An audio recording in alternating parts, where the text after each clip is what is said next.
Buenos días, mi nombre es Juan David Echeverry, egresado de Historia de la Universidad de Antioquia y maestro en Relaciones Internacionales de la Universidad Nacional Autónoma de México. El día de hoy vengo a exponerles la ponencia titulada Teleología, Historia y Nacionalismo en la creación de los Estados modernos en Medio Oriente. Antes de comenzar a hablar acerca de la llegada de la idea de nación y nacionalismo en Medio Oriente, debemos abordar cómo se ha entendido comúnmente la caída de los imperios multinacionales y la formación de los estados modernos desde el siglo XIX. La particularidad más notable es que desde entonces se instaló un metarrelato de corte ideológico que plantea explicaciones unidireccionales a los fenómenos históricos. Esto creó varios mitos a la hora de entender la aparición de los nuevos estados a final del siglo XIX y a lo largo del siglo XX. Tal vez el mito más importante es que las naciones son comunidades naturales, transhistóricas e innegables. Sin embargo, luego de un análisis profundo, podemos ver que la nación en términos modernos tiene un origen claro en el siglo XVIII y especialmente en el siglo XIX, con una clara centralización en Europa. Otro mito muy común es que el nacionalismo es una ideología cuasi inevitable que se instaló en todos los lugares del mundo.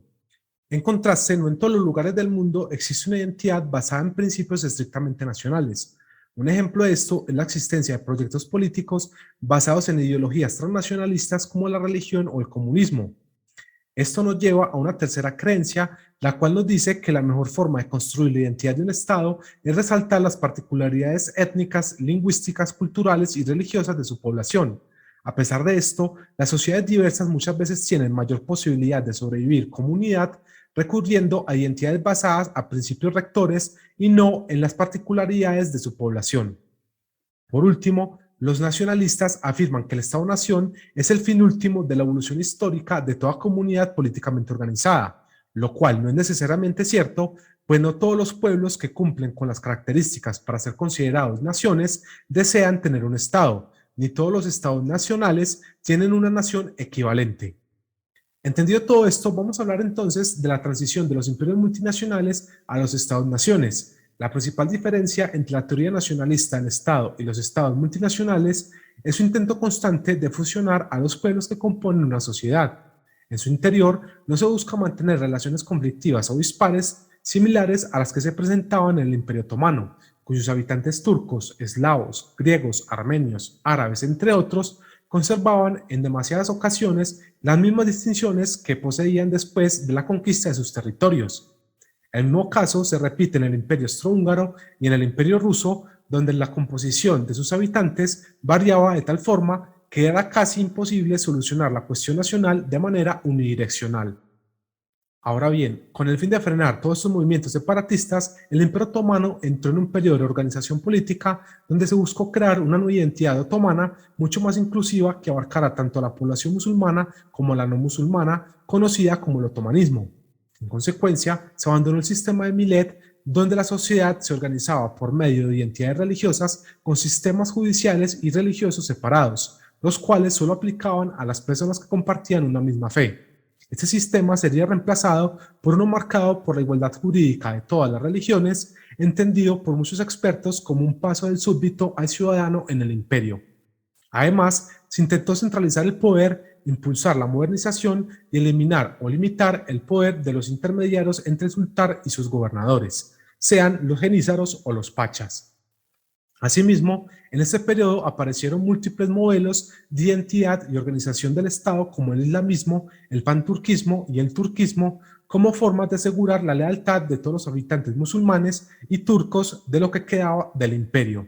No obstante, poco a poco se fue centrando la identidad en los turcos étnicos y culturales de Anatolia, dando inicio a procesos de exclusión de las minorías étnicas y religiosas tales como los armenios, los kurdos o los griegos. Con respecto al nacionalismo en el mundo árabe, una visión nacionalista de la historia nos va a decir que la disolución del Imperio Otomano fue el desenlace natural de un Estado que oprimía a un conjunto de naciones que estaban esperando la menor oportunidad para obtener su independencia, que los árabes poseían un nacionalismo desarrollado que los llevó a querer independizarse del Imperio Otomano, al cual veían solo como decadente, que las experiencias alternativas de corte transnacional o pannacional deben ser entendidas como movimientos reaccionarios, utópicos y antimodernos, bien sea el islamismo, el panarabismo, entre otras formas de identidad. Y por último, que los estados que surgieron luego de la disolución del Imperio Otomano son el reflejo de sociedades nacionales. Aquellas premisas se traducen en que corrientes claves de la identidad árabe, como el arabismo o los esfuerzos por refundar la identidad árabe de los modernistas islámicos, se conciban como meras fases iniciales del nacionalismo árabe. Esto olvidando que cada uno de aquellos modelos de identidad y construcción de Estado son en sí mismos modelos de organización social con características y objetivos propios, los cuales fueron usados en función de las condiciones sociopolíticas de una época determinada. En consecuencia, si el resultado de los acontecimientos hubiese sido distinto, muy probablemente estos modelos de identidad hubiesen adquirido materialidad en las estructuras sociales y políticas de Medio Oriente, sin convertirse en formas inequívocas de nacionalismo, aunque retomando los aspectos más funcionales de esta ideología de una manera utilitaria. Así, ideologías como el arabismo y el otomanismo tuvieron muchos puntos de encuentro en su intento de reconciliar la identidad del imperio en torno a principios más amplios como podían ser la ciudadanía o la religión, tal y como muestra la evolución de la palabra millet en el Imperio Otomano, la cual pasó de referenciar agrupaciones religiosas con sus propios sistemas jurídicos y culturales dentro del imperio a resaltar la instauración de una identidad amplia, fundamentada en la igualdad de derechos y deberes de los súbditos musulmanes y no musulmanes del imperio. Esto es válido aún en momentos posteriores donde la identidad se centró principalmente en los habitantes musulmanes del imperio debido a las pérdidas territoriales otomanas en los Balcanes, puesto que los árabes abogaron por obtener autonomía y participación en el gobierno central y no por una atomización de las provincias del Imperio Otomano. Esto no quiere decir que no existieran para la época nacionalistas árabes con proyectos políticos más o menos claros, sin embargo su influencia fue muy limitada entre sus contemporáneos, siendo el arabismo religioso mucho más influyente dentro de las élites árabes, quienes deseaban convertir al mundo árabe en el defensor del Islam frente a la incapacidad otomana de frenar la injerencia extranjera en la región. Igualmente, con la pérdida de los Balcanes, la llegada de miles de refugiados musulmanes al imperio y la reducción de las poblaciones no musulmanas con un peso demográficamente considerable a los armenios y los griegos, los movimientos islamistas árabes vieron en la racionalización religiosa una oportunidad de consolidar las aspiraciones del otomanismo. Con esto se combinaba una herencia religioso-cultural común con una identidad cívica compartida, con el fin de refundar el imperio y garantizar la convivencia de todos sus habitantes musulmanes. El reclamo era, pues, mayor autonomía y participación política y no un proceso de balcanización de Medio Oriente. Los deseos de independencia árabe solo se reforzaron cuando el turquismo comenzó a tener una influencia mucho más determinante en movimientos como los jóvenes turcos, la estructura política del Estado y la sociedad otomana. Este cambio en la concepción de la identidad respondió a preguntas como ¿bajo qué base se debía construir la identidad otomana? ¿Sobre una identidad turcocéntrica o sobre una autonomía territorial y cultural de los diversos grupos étnicos y religiosos del imperio? Y que se debía privilegiar una identidad cultural y lingüísticamente homogénea que borrara por completo las divisiones internas de la sociedad o una identidad cívica que permitiera la interrelación de diversas tradiciones étnico-religiosas y autonomías comunales. Así, con la pérdida de territorio y la crisis del imperio, se optó por maximizar la centralización y la turquificación del poder administrativo y político del imperio, despertando la disidencia árabe y la implementación de duras políticas de población en Anatolia. Con el fin de complementar lo que hemos dicho anteriormente, a grandes rasgos podemos argumentar que durante el proceso de desarticulación del Imperio Otomano, en los territorios árabes existieron algunos levantamientos campesinos esporádicos. No obstante, la inmensa mayoría de los notables, funcionarios y oficiales del ejército árabes permanecieron leales al imperio o no expresaron su desacuerdo con la estructura imperial. A su vez, el estallido de la guerra entre británicos y los otomanos creó el escenario adecuado para que las élites políticas locales intentaran construir sus propios proyectos estatales al margen del dominio otomano. Tal fue el caso de Hussein y sus hijos Faisal y Abdullah. Aún aquellos que se opusieron a los otomanos, como Hussein, no pueden ser considerados nacionalistas, pues tendieron a privilegiar una combinación de identidades provinciales y panislámicas, presentándose muchos de ellos como los encargados de restaurar un legítimo gobierno islámico en contra de los jóvenes turcos y su secularismo.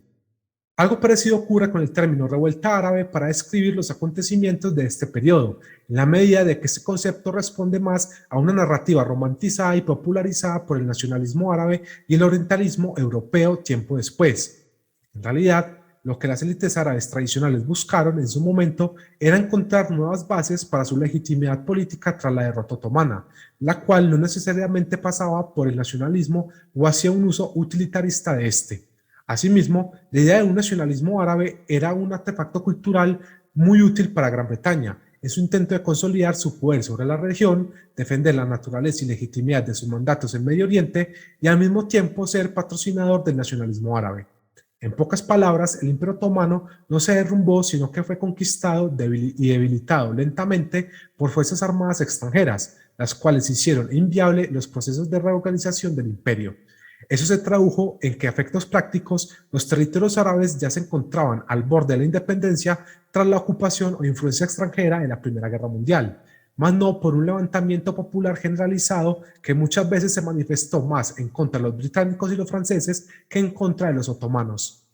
Ahora bien, la dificultad de analizar todos estos procesos ha llevado a que muchos de los investigadores se centren en explicar esta época histórica como el resultado de importantes continuidades a largo plazo y momentos de transición entre épocas, los cuales se caracterizarían por la disolución de antiguas continuidades y la forja de otras nuevas, de manera casi automática. Esto crea una dicotomía entre viejos imperios desarticulados y nuevas entidades políticas emergentes, concentrándose en el principio y el fin del proceso, mientras se abandona el estudio del conjunto de la transición, puesto que se estima que las innovaciones y alternativas que se produjeron en ella son simplemente desviaciones desafortunadas del modelo nacionalista de Estado-Nación. La consecuencia más visible de todo esto es la incompatibilidad de la identidad del Medio Oriente con los principios del nacionalismo europeo, debido a que la identidad de la región durante siglos se estructuró alrededor de la religión y la lealtad al gobernante. Eso no cambió con la caída del Imperio Otomano, debido a que en ningún momento hubo un claro sentimiento nacionalista constreñido a las fronteras de los estados-nación existentes hoy en día en Medio Oriente, con excepción tal vez de Egipto. Además, hubo diferentes modelos de identidad que se probaron en todos los territorios de la región, entre los cuales se puede mencionar el otomanismo, el arabismo, el nacionalismo árabe, el islamismo y los nacionalismos particulares de cada estado-nación moderno. Del mismo modo, el nacionalismo europeo exigía la construcción de identidades homogéneas en los estados y una lealtad unidireccional enfocada en la nación y canalizada a través del nacionalismo, en forma de un reclamo de soberanía sobre un territorio delimitado, condiciones que no se cumplieron en ningún territorio al este de Egipto hasta muy adelante en el tiempo. No resulta raro entonces que en la mayoría de los casos primero se construyeran estados y luego sociedades nacionales. Esa incomprensión de la identidad del Medio Oriente por los europeos trajo grandes problemas a la región, siendo un caso paradigmático el de los palestinos, puesto que la posibilidad de consolidar un Estado-nación palestino tuvo grandes obstáculos luego de la desintegración del Imperio Otomano. El primero, común a todos los estados de la zona, fue la falta de un proyecto netamente nacional debido a la coexistencia de proyectos transnacionalistas como el islamismo y supranacionalistas como el Reino Árabe Unido de Siria entre 1919 y 1920. En segunda instancia, los palestinos fueron los únicos en Medio Oriente que tuvieron que competir con otro proyecto nacional de origen europeo, el cual disputó con ellos el control de la tierra bajo la complacencia del mandato británico. Eso facilitó el hecho de que la desarticulación política de los árabes palestinos a causa de sus rencillas tradicionales y la represión británica en 1929 y entre 1936 y 1939, junto a la ambivalencia a la hora de reclamar un Estado independiente para sí mismos en pos de sumarse a proyectos como el de la Gran Siria, fueran interpretados como la inexistencia de un pueblo políticamente organizado con derechos sobre la tierra en la que habitaba. Sin embargo, aquello mismo ocurrió, por ejemplo, en el Líbano, donde los franceses diseñaron un Estado según sus intereses, pese a que muchos de los habitantes de ese territorio creían que lo que hoy es Siria, Líbano, Palestina, Israel y Jordania pertenecían por derecho a un marco de Estado conocido como la Gran Siria. Esos dos casos nos muestran entonces cómo el uso de los principios de la nación y el nacionalismo son categorías bastante limitadas a la hora de explicar los fenómenos propios del Medio Oriente. Para finalizar, podemos concluir que a la hora de abordar la integración de los imperios multinacionales, no debemos centrarnos únicamente en el final de este proceso, sino en las particularidades que marcaron la transición entre el fin de dichos imperios y los estados modernos. Así, aplicar un enfoque nacionalista para explicar todas las alternativas de identidad y construcción de Estado implementadas en Medio Oriente a finales del siglo XIX e inicios del XX, inevitablemente termina por invisibilizar la enorme cantidad de procesos que ocurrieron entre medias y la activa participación de los actores locales, quienes no asimilaron acríticamente los conceptos europeos, sino que los modificaron, limitaron y depuraron según sus necesidades, intereses y contexto sociopolítico.